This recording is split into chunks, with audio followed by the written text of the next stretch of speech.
What you're about to see is a clip from one of my online streams. This time, I'm going over my rainbow papers, which is what I consider my platform.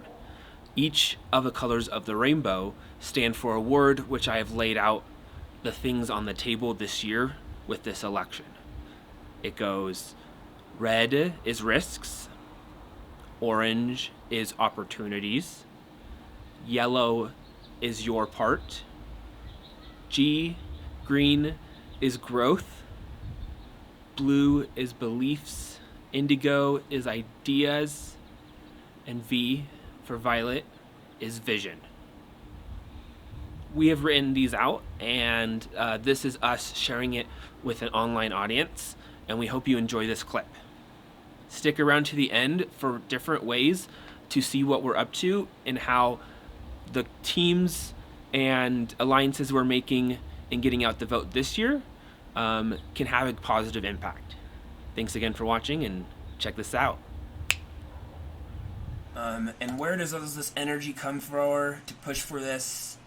And it comes from some of these beliefs, core beliefs I have. And one of them is no violence is necessary when you have words and time, and we have those. What is so urgent that we cannot discuss, see the points of view, and take time to talk something through? A system is broke when guns claim the lives of civilians, students, and police alike. What rises emotion to such a level when we have words and time? The answer there can be a few things. Fear, hate, and blame so strong that willing to throw life and positive path away to hurt others. It can be mental health or stress emergency. So strong that you're going through that not acting like you want to or like normally. That if you have to hide your true self, feelings, and bottle things up in an unhealthy way with no outside impartial perspectives and or loneliness, that mental health spirals. There are solutions to all these things if we took more time, used our words, and came together to support each other and create a better system. Strikes and violence comes from stress, fear, or moment of dehumanization. We can break down a situation and treat others calmly, kindly, and like people looking for common interests and curiosities.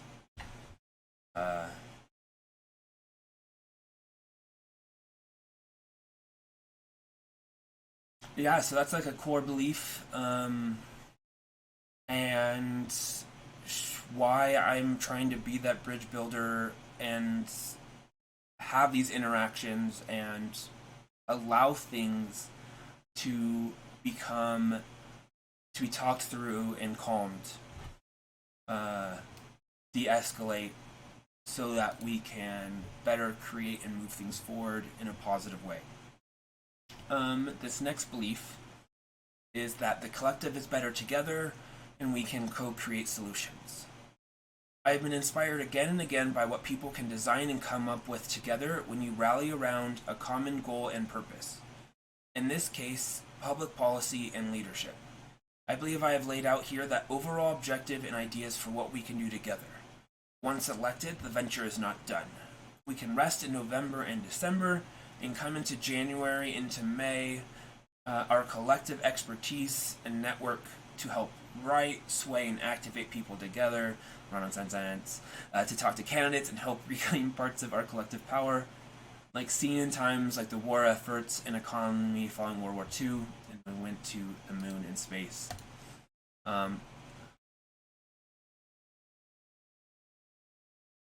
Yeah, that's a pretty long sentence.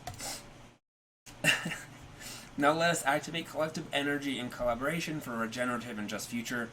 Let us turn jails into houses, open spaces into regenerative farms with composting, farm space into tent communities, state jobs, building infrastructure, and rethinking what fair profit looks like.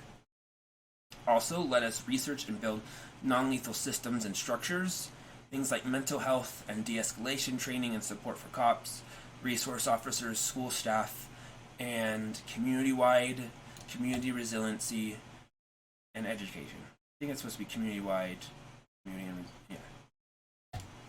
yeah. I can maybe tighten this up a little bit on the editing side.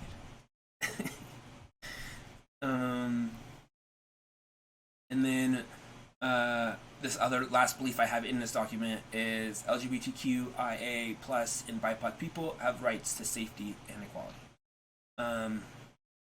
Through a past of oppression, violence, and marginalization, numerous groups have been being down or taken advantage of in unfair ways. I see those people and their right to have a voice, an environment in which they feel safe, an environment in which to be seen authentically and fairly. We can pause there for a sec because these are universal things and traits I believe people should have. Right to a voice, an environment in which they feel safe, and an environment in which to be seen authentically and fairly. Having a right to safety and quality, universal trait, and building a system that supports that. When it comes to these groups, though, between the history and a number of research that's out there, that they've had to pay a high price in their history in terms of violence or being taken advantage of. And in some aspects of our system, it continues to do so. So, from pay rate to health topics, to student loans, to fair work, fair credit, access to credit, and opportunity, these groups have a necessary seat at the table to work to prevent future harm and improve those situations. And working with voices of insight, expertise, those who have the capacity to heal, and energy/ideas to help build overall better policy that sees that and helps the overall collective better too. So building a better overall collective difference together.